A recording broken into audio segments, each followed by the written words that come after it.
So today I'm going to be talking with you guys about my experience going to a concert and using the accessible facilities for the first time. My experience with it, how it came about, how I felt about it, problems, what the experience itself was like, and all that stuff. If you're new here and you don't know who I am, my name is Gina and I am fatigued and fabulous. On this channel, I'm going to be talking about a lot of disability related stuff, but also some lifestyle stuff, maybe even some fashion stuff. So if you are interested in disability awareness and advocacy and chronic illness awareness, please go ahead and click subscribe. It really helps the little channel out and I really appreciate it. So first things first, I just want to do a shameless plug. Not that they need my tiny channel, but for those of you who might be interested in the band that I was going to see and who I'm talking about, it's TWRP. Yeah, I'm wearing my TWRP shirt today. Ooh, scandalous. How 90s of me. Maybe I should just wear this on one shoulder. Do you guys remember that?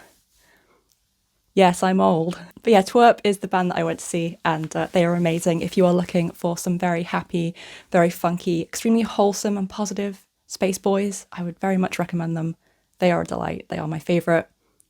I love them so much. So previous to this most recent experience, the last concert I went to was TWRP again, the first time they came to the UK back in 2019. And I was actually going to the concert alone, which was a big deal for me on many levels. Something that's important to note is that although I was born with my disabilities because they are genetic, they are disabilities which over the years, my symptoms, physical symptoms at least, only became apparent in my later years. So at this point, in 2019, I was not a full-time mobility aid user. I had a walking stick that I used on particularly bad days, but my fatigue was really the one thing that was particularly difficult for me. So things like standing for long periods, it was starting to get pretty tough. Things like waiting for the bus and stuff like that when I was at uni, that was the kind of thing that was bothering me at this time, but I was just about managing.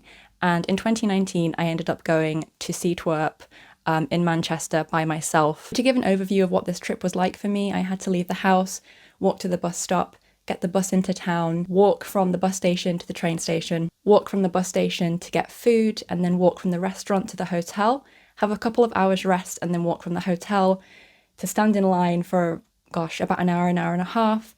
Then, of course, to stand at the show for several hours, then to stand and queue for ages to get merch, and then to walk back to my hotel. And then, of course, the next day I had to get up, walk back to the train station, and do the travel thing in reverse. Now, at some point during this trip, I was standing there. I think I was waiting for the show at this point, and I was thinking, can I sit on the floor? Are people going to look at me weirdly if I sit on the floor? Am I going to lose my spot? People going to start like standing in front of me if I do that, because I was so exhausted and struggling to stand. This really pushed me to my limits. And at one point during that trip, I thought to myself, like, wow, this is probably going to be the last time I'm going to be able to do this. I'm not going to be able to stand at a concert anymore. This was kind of a mid-sized venue. It was a university music venue, so it wasn't massive. And behind the standing crowd at the top, there was like a balcony behind, and that was the accessible area for this particular concert. I actually don't think it was generally built as an accessible area. I think they just thought like, oh, we'll have a balcony area where people can go and stand and drink if they get fed up of standing or dancing, whatever they're doing. I remember looking up at this area and thinking, wow, they're actually pretty far back from the stage. Their view's not going to be amazing, and I don't know if the band will be able to really see up there. And I remember worrying about it and just feeling sad that this trip would probably be my last one where I was able to stand and watch a band and have that very specific experience with the band where there's, I suppose, that connection due to physical proximity. I was worried that if I didn't have that, my experience of the show would be completely different. Then it was 2020 and pretty much any ideas about going to a concert were obviously completely alien. Like no one was going, concerts weren't even allowed, and I certainly was not going to be one of the first people going to concerts or going out again after vaccinations had been like handed out. It was not something that was high on my list.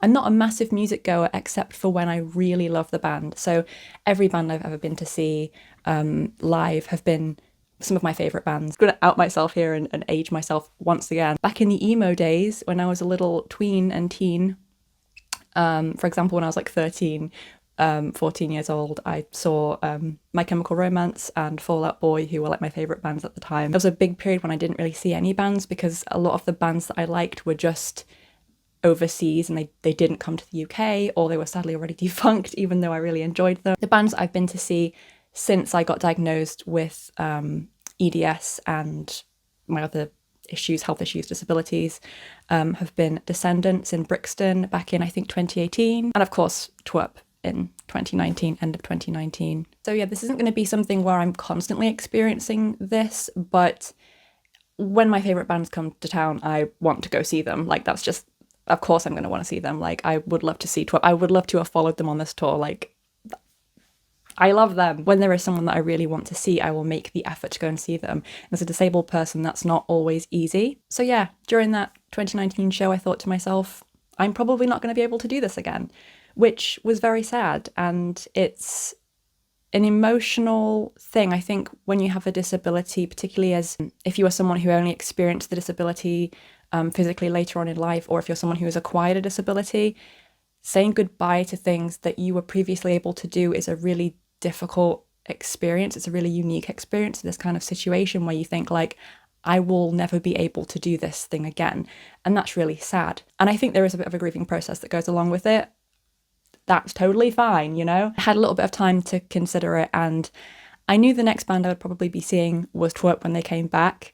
And I knew that next time I'd probably have to be booking tickets in the accessible area. What I didn't know was how that was going to work out and if it was even easy or possible at most venues. I had heard mixed reviews, quite rightly, from a lot of people online, and I was a little concerned about it, if I'm honest. So eventually the day finally came when I was due to get tickets to see them. It was for me and for my able-bodied partner. And I was looking at the different places that we could potentially go and see them at. I was checking out accessibility for these venues, where was closest to us geographically, because we would be driving down. If we were getting public transport, it would have been even more of a stressful situation, I suppose, for me thinking about this. So there were two venues that were relatively close to us, and they were both O2 venues. If you don't know, if you're not in the UK, O2 is a very big mobile network. Ironically, it's my mobile network. And they also own a lot of concert venues and stuff like that. There's one called the O2, it's like the really big one down in London. It's like a massive stadium. And they own sort of smaller ones, generally further north and other parts of the country. All roads lead to London. So naturally, we wanted to go to the one that was the most local to us, and that was a O2 venue in Sheffield. I checked their access page, and pretty much every smaller O2 venue has the same pieces of information for access on their website, even though you'd think that between these different venues, the situation would either be different depending on the venue, or there'd be like a decent facilities in place, and it would all be the same. No, it wasn't. It was not. Let me read out. I'm just going to read out what they say on the accessibility page for O2's venues as a whole. Where is it? Oh, it's in my little pouch. This is really handy. Little ASMR for you here.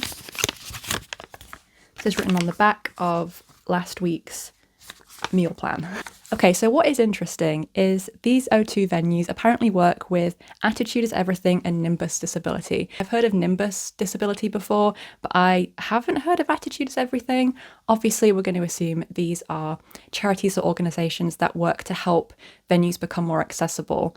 Particularly Nimbus, you'd think that's kind of what their whole vibe is. So you'd think that they would have a pretty decent accessibility policy in place for disabled attendees. But oh boy, that is not what we're working with here, people. It's just not. So the first thing, and this is something that when I started looking at attending events as a disabled person, I found incredibly shocking, and as my partner would say, just such an incredible piss off. So the O2 apparently require you to provide supporting documents to prove that you are disabled. I feel physically sick. Honestly, I think if the people who put these things in place had any idea what it was like to be disabled, this would not exist. There is so much medical gaslighting, and I think if they had even an inkling of how difficult it is to often get a diagnosis, like if you have a rarer disability or chronic illness, it can take years. I think I'm going to put on the screen how many years it currently is to get a diagnosis of EDS, which is one of the things I have, because it actually, I think it went up compared to what it was a few years ago. Somehow, you cannot always provide supporting medical documents to say that you have X, Y, and Z. And I think It's incredibly dehumanizing to expect disabled people to keep pulling out their medical paperwork because they want to attend a gig, a show, whatever. Like, I shouldn't have to prove my right to be there. Do you check the able-bodied people's legs, make sure they're working before they wander on into the friggin' mosh pit? No, you don't. Why do you expect disabled people to do this? And the funny thing, I'm sure if you asked, it would be, oh, well, we do it to stop people from taking advantage of the accessible area who don't need it. But literally, why would anyone ever do that? Again, have you ever been to an accessible area of an event? Like, I'm pretty sure if you've got adequate staff, especially to like keep an eye on things, which I'm probably guessing is like a legal responsibility, no one's going to book into the accessible area, which is often like it has quite a subpar view of what's going on, to stand there. Why would you do that? It makes no sense.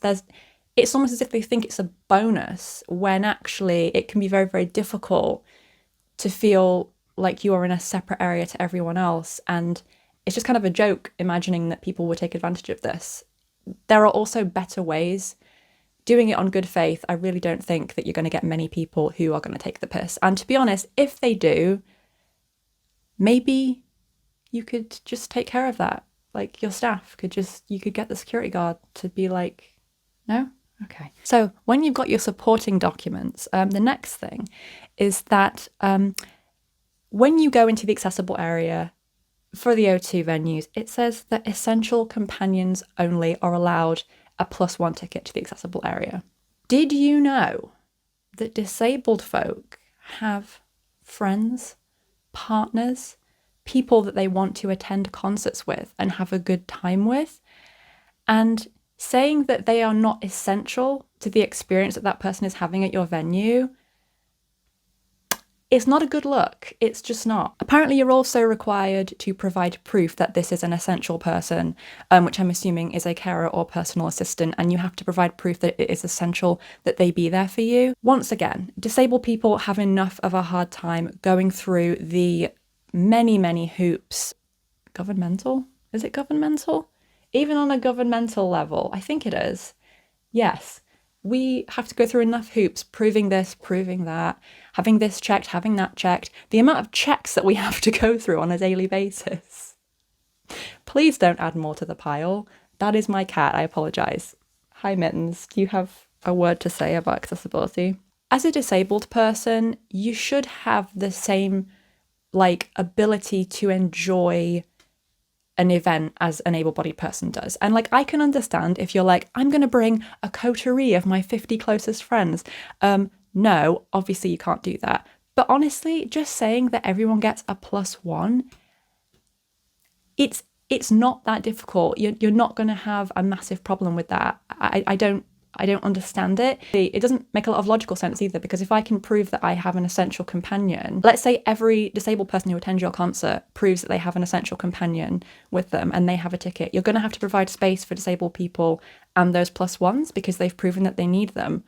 So why does it make any difference if I have a partner or a friend come with me to enjoy the show? It just deadens any love or excitement that you can have, because it's incredibly anxiety inducing to have to go through all this rigmarole just to see a band. For certain things like claiming benefits and stuff like that, it can be incredibly stressful and difficult and unfair to have to do all of this and jump through these hoops constantly. Should disabled people really have to deal with that when it comes to doing something that they just want to do and enjoy and have a fun time? I'd argue that that's not good enough. Okay, so here is the part that specifically, apart from the companion thing, because obviously I had my partner, I guess I could just deposit him in the stalls and just go on through to sit by myself for a couple of hours. That would be fun, wouldn't it? The next part is that it says, due to space limitations, we cannot always guarantee seated options. I'm just trying to compile my thoughts on this particular issue. For me personally, that's my accessibility requirement. I require a seat. I do not currently have a wheelchair. I need to sit down because my medical condition means I cannot stand for long periods of time. And also, frankly, it would be very unsafe for me to be jostled around in a crowd. If you can't provide a seat for accessibility purposes for people booking into your accessible area, It's not an accessible area. I'm sorry to say, it's not an accessible area. Also, like, with the money and resources that O2 have, I fail to see why providing a simple chair is that much to ask. And what I don't understand about this is what they expect people to do about this. So people cannot afford to spend money buying a ticket for an event that they may not actually be able to attend because you're not providing them with a chair. There are other associated costs to attending an event, and to get things cheaper, you generally book them further in advance. So if I book a ticket and you say, okay, well, there might be a chair, but there also might not. Number one, what am I to do if I show up to the event and you just don't have a chair for me? Like, what do you want me to go to, like, the nearest IKEA and just go and grab one of their little chairs? In addition to that, people need to book things like travel, accommodation, budget for food. These things are very expensive. Disabled people in particular, cannot afford to just buy a ticket for something and, like, fingers crossed when they get there, you're going to be able to provide them with what they need. It's a chair. It is a chair. You wouldn't go to a restaurant and the restaurant's like, sorry, we can't guarantee that there's a seat for you. You may have to just stand and eat your meal. So why should disabled people not have access to a chair when they need it? Not everyone has a wheelchair. It's incredibly limiting to imagine that everyone has a wheelchair. They're very expensive. They can be very inaccessible. And it's just not part of everyone's experience. And you should be providing a chair. It is interesting as well, they say this is due to space limitations because, number one, like, the company decided to purchase this specific venue and turn it into a concert venue. You didn't think that it was like the TARDIS and had like an extra few dimensions shoved in there and then you got inside and you were like, well, this is small. No, you bought that venue with the intention of turning it into a concert hall. If it was too small to be able to provide adequate seating for the disabled attendees of your concerts and your events, maybe don't buy it. Maybe get a bigger venue, a venue that's suitable for your purposes. This is not a small indie venue. If it was, I would have a lot more understanding with this point in particular, but the O2 do not have this problem. So according to statistics, 14.6 million people in the UK have a disability. Perhaps you could have used those statistics when you were planning your venue and allocating the different parts of your venue. I think I read somewhere on the O2 website, there were different things about it being a very small building and it's historical and it's listed, so they can't put in things like lifts and stuff. But again, it's like, did O2 inherit this building upon the death of their father, or did they buy this building with the intention of turning it into a concert venue and thinking, oh, look at all this balustrading, it'll be amazing? Like, you bought it with that specific purpose. The other really funny experience that we had, and I think this was at Manchester Uni, but it was the old uni. So the one I went to in 2019 was the new uni, quite modern. But the older uni, Manchester, their accessibility page, because this was the other kind of localish one that we could have gone to, although it's actually not really that different from Leeds, but the other one we could have gone to, the accessibility option they gave you for seating was a backless high stool. A backless high stool. That's not accessible seating. That's kind of like saying, sure, we have transport available. Here you go, hop on this unicycle, have at it, have fun. That's not accessible seating. That is something you've taken from the bar and just shoved in an area that you've like printed a little like word art sign that says accessible area on and called it a day. People can't use that as an accessible seating option. It's not suitable for everybody, and that's trash. Thus ends the angry portion of this video. I'm sorry that part of it has to get angry. I get so mad about these things, you guys, and I don't want to ever be a downer, but I do think it's really important to raise awareness of this kind of thing, because if you are a massive friggin' corporation like the O2, it's just not good enough, I'm afraid. I've heard on the internet people say that the O2, the massive like stadium venue in London, is really good for accessibility and they had a real easy time. Although frankly, with all of that like paperwork that you have to provide, I'm not really sure if it would be easy for everybody, like me, for example. But if the band that you're trying to see or the event you're going to is in a smaller venue, I guess you're just kind of screwed.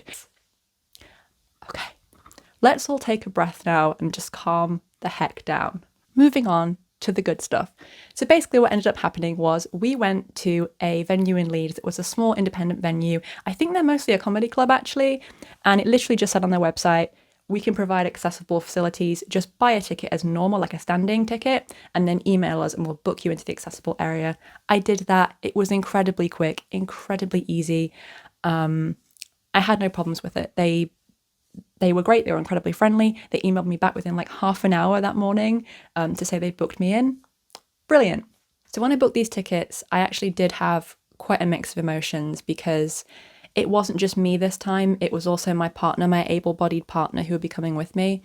And I had this weird idea that like it was going to fundamentally change the event for him and he wasn't going to have as much fun when he could be out there with the able-bodied people, you know, jostling and all this stuff and dancing. And of course, this is Kieran, and, you know, as any good partner should respond to this kind of thing. He said, you know, don't be silly. Like, the most important thing is being comfortable and you being comfortable and enjoying it. Like, it's not going to make a difference to me. And I really appreciated that. I think it's not the first time I felt that way as a disabled person. I recognise the most important thing is that I was comfortable at the show and I couldn't have stood there. It would have just been awful for me. So I recognised that like we needed to be in the accessible area, obviously, but that didn't stop me from having feelings where I felt somewhat guilty about my partner also being in the accessible area with me. I always want to be honest with you all and tell you how I genuinely feel about these things and the feelings that I do have. You know, I am not a perfect paragon of like no internalized ableism or anything like that. Like we all have it. And yeah, when I booked the ticket, I did feel a little bit concerned. Luckily, I'm able to say that my partner was incredibly supportive and there was no need to have felt that way ultimately because we had a great time. But I did have those feelings when I booked it. And I think it's important to know. And I think it was an important part of the process for me of kind of letting go and adjusting to this new experience for myself. So we got to the venue just a little bit after doors actually. So we were about 10 minutes after doors. So we're pretty early. Like I thought we were quite eager beavers. But a lot of people were already in there. So maybe we weren't eager enough. I was trying to be like, you know, we're the cool kids. We can show up after doors. And now I regret it. And I wish that we had been really who I am inside, which is incredibly like nerdy, eager beaver, ready to be there like 7:30 on the dot. It didn't happen. That's fine. We went straight inside anyway, because obviously queuing, standing, not a thing that I can do for a long period of time. I gave my name and they checked me off the list. And the person behind the desk though did say to me, are you okay with stairs? Which I had just walked in with my walking stick and checked into the accessibility area. So that was kind of weird. And you know, you shouldn't really expect someone who's just come in and asking for the accessible area if they can do stairs.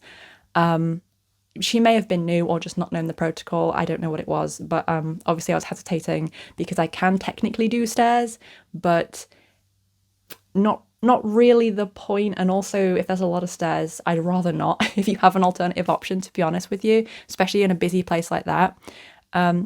Anyway, someone from the back was just like, oh no, don't worry, we'll take them in the lift.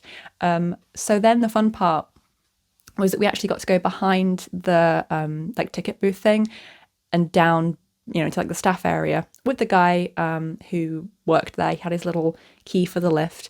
And what I didn't know is that we were actually going into the backstage area. And if I had known, my eyes would have been even more peeled. I was not expecting this. So we came out, I assume there was what was the green room on the right. Unfortunately, we didn't get to see them. Well, we didn't get to see the tour, but it's fine. But we did see all their suitcases with like these incredibly like fitting pieces of little personal iconography on top of them, like Rich Orcoin's like cowboy hat, and there was like an Adidas something which seems relevant, and then like an 80s windbreaker it looked like, and it was like this all seems fitting. And it was pretty cool because we got to go through like the back of the stage and kind of see all the stuff. So that was a fun little bonus, little benefit. And then we got let into the accessibility area, which was cordoned off really like close to the front. So there was like the stage and then the standing bit was in front of that directly. And then just here was the accessible bit that was cordoned off. And there were 6.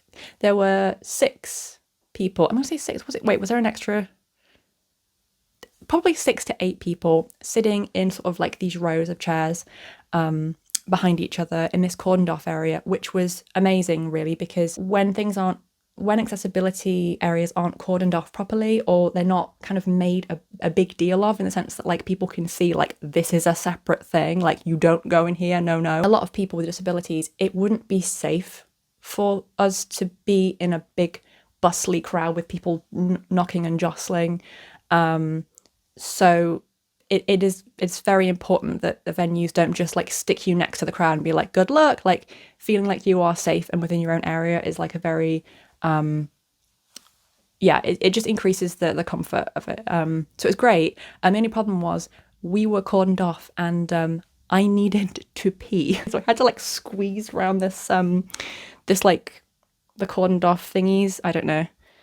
It wasn't a velvet rope, of course. It was like one of those, you know, what they put to like for queues, those things. The point is, I had to squeeze around these little barriers to get to the bathroom, but it was fine. Kieran got some merch for us while I sat down and waited, got my little earplugs out, which, by the way, Loop, you don't fit my ears. Nothing fits my ears. I have irregular ear canals. If you can recommend good earplugs for weird ears, would appreciate it, because none of those 4 sizes stay in my ear.